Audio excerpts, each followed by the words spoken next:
अभी अभी भारत और बांग्लादेश से निकलकर बहुत बड़ी खबर आ रही है, जिसमें से कुछ इंपॉर्टेंट हाईलाइट खबरों की बात करें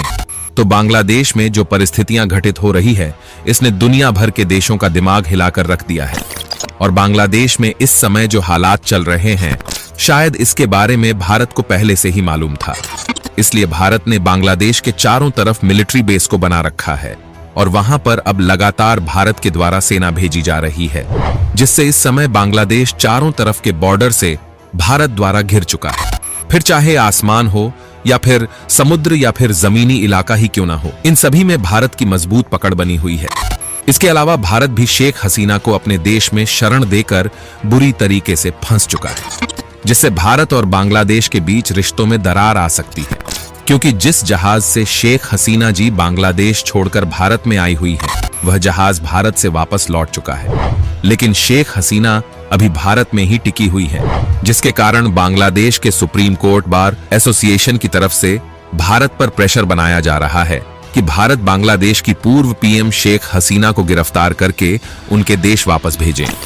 यानी कि इस समय भारत और बांग्लादेश के बीच जिस तरीके से हालात चल रहे हैं, उससे भारत पर कहीं ना कहीं बुरा इंपैक्ट पड़ रहा है। आज के इस वीडियो में भारत और बांग्लादेश से जुड़ी इंटरनेशनल खबरों की विस्तार से चर्चा करेंगे, लेकिन आगे बढ़ने से पहले इस वीडियो को एक लाइक करके चैनल को सब्सक्राइब जरूर कर लीजिएगा। दरअसल इस समय देखा जाए तो भारत और बांग्लादेश के बीच 4096 किलोमीटर की जमीनी सीमा है और हाल ही में जिस तरीके से जियोपॉलिटिक्स में मेजर चेंज देखने को मिल रहा है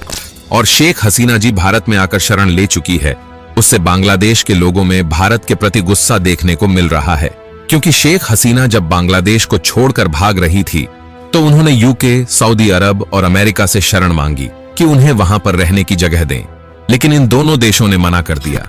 जिसके बाद यह उत्तर प्रदेश के गाजियाबाद में हिंडन एयरबेस पर उतरती हैं और यहां पर उनकी सुरक्षा के कड़े इंतजाम भारत के द्वारा किए गए हैं। हिंडन एयरबेस में शरण लिए हुए 48 घंटे से अधिक का समय बीत चुका है। इस दौरान वह भारतीय वायुसेना द्वारा सेफ हाउस में मेहमान नवाजी का पूरा लुत्फ उठा रही है, लेकिन भारत भी बांग्लादेश की पूर्व पीएम शेख हसीना को अपने देश में शरण देकर बुरी तरीके से फंस चुका है। दरअसल हाल ही में खबर निकल कर आ रही है कि बांग्लादेश के सुप्रीम कोर्ट बार एसोसिएशन की तरफ से भारत पर प्रेशर बनाया जा रहा है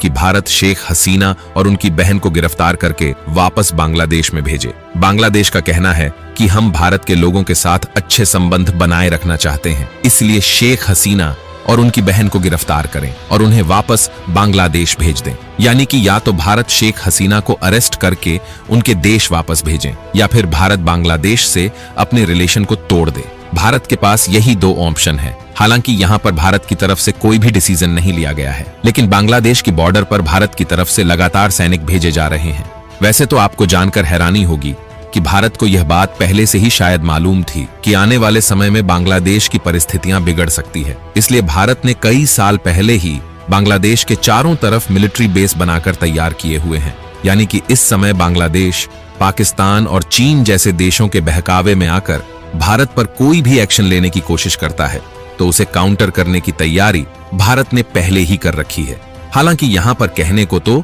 सिर्फ 4096 किलोमीटर की सीमा है, लेकिन इसमें कई सारी चुनौतियां हैं जिससे निपटने के लिए बिना मिलिट्री बेस के संभव नहीं है। आज इस रास्ते में कई बड़े जंगल, दलदली इलाके, नदियां और पहाड़ी इलाके हैं, लेकिन इसके बावजूद भी भारत की तरफ से बांग्लादेश की चारों सीमाओं पर मिलिट्री बेस के बड़े और इंपॉर्टेंट इंफ्रास्ट्रक्चर को तैयार किया गया है। देखिए, भारत ने बांग्लादेश की सीमाओं के चारों तरफ कड़ी सुरक्षा का इंतजाम इसलिए किया हुआ है क्योंकि इसके पहले कई बार बांग्लादेश की तरफ से भारत के खिलाफ विरोध प्रदर्शन देखने को मिला है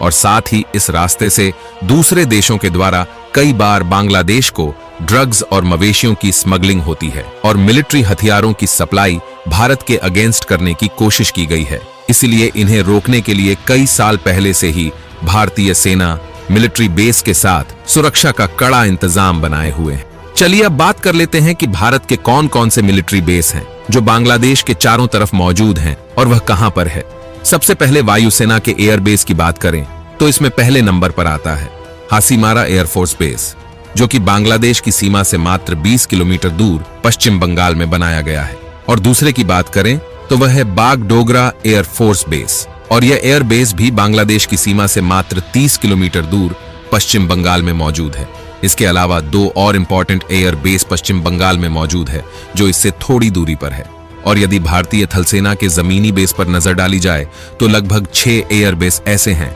जहां से भारत की आर्मी बॉर्डर पर कड़ी सुरक्षा दे रही है, जिसमें से लगभग 4 मिलिट्री बेस ऐसे हैं जो कि पश्चिम बंगाल से 10, 20 और 30 किलोमीटर दूरी पर बनाए गए हैं, जबकि मिसामारी और रंगिया नामक 2 आर्मी बेस ऐसे हैं जो कि भारत के असम में बनाए गए हैं और यह बांग्लादेश की सीमा से मात्र 10 किलोमीटर दूरी पर है। और यदि नौसेना बेस को देखा जाए तो बांग्लादेश के आसपास लगभग 4 नौसैनिक बेस मौजूद है, जिनमें से पहला है INS नेताजी सुभाष, जो कि बांग्लादेश से लगभग 200 किलोमीटर दूरी पर भारत के कोलकाता में बनाया गया है, और दूसरा है INS पारादीप, जो कि लगभग 400 किलोमीटर दूरी पर है और यह भारत के ओडिशा में मौजूद है।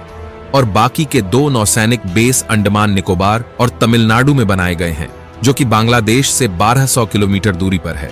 हालांकि इन सबके अलावा और 3 नौसैनिक बेस आते हैं जो कि बांग्लादेश पर हमला कर सकते हैं, जिनमें विशाखापट्टनम, चेन्नई और एन्नोर नेवल बेस शामिल हैं। और ऑलरेडी BSF को भारत की तरफ से अलर्ट जारी कर दिया गया है, जिससे अलग अलग राज्य की सेना बांग्लादेश की सीमा की तरफ तैनात है। और इस रिपोर्ट को देखें तो इसमें साफ साफ बताया गया है कि बांग्लादेश के लगभग 500 लोगों ने भारत में एंट्री करने की कोशिश की, लेकिन भारत की बॉर्डर सिक्योरिटी फोर्स की तरफ से उन्हें वापस लौटा दिया गया है। यानी कि देखा जाए तो बांग्लादेश के लोग भारत में किसी न किसी तरीके से घुसपैठ करने की कोशिश कर रहे हैं। फिलहाल भारत की तरफ से थोड़ी सी भी ढिलाई नहीं की जा रही है और कुछ एक्सपर्ट का मानना है कि बांग्लादेश को अलग अलग देश भी भारत के खिलाफ भड़का सकते हैं ताकि भारत से बांग्लादेश के रिलेशंस बिगड़ जाए। और कुछ एक्सपर्ट का तो यह भी मानना है कि भारत ने जिस तरीके की तैयारी कर रखी है, इससे भारत को शायद पहले से ही मालूम था कि आगे चलकर बांग्लादेश के साथ यह घटनाएं घटित होने वाली है। बाकी आपको क्या लगता है, क्या बांग्लादेश और भारत के बीच के संबंध दोबारा से ठीक होने वाले हैं या नहीं? क्योंकि बांग्लादेश में जो हालात चल रहे हैं, इससे भारत का व्यापार बांग्लादेश में ठप हो गया है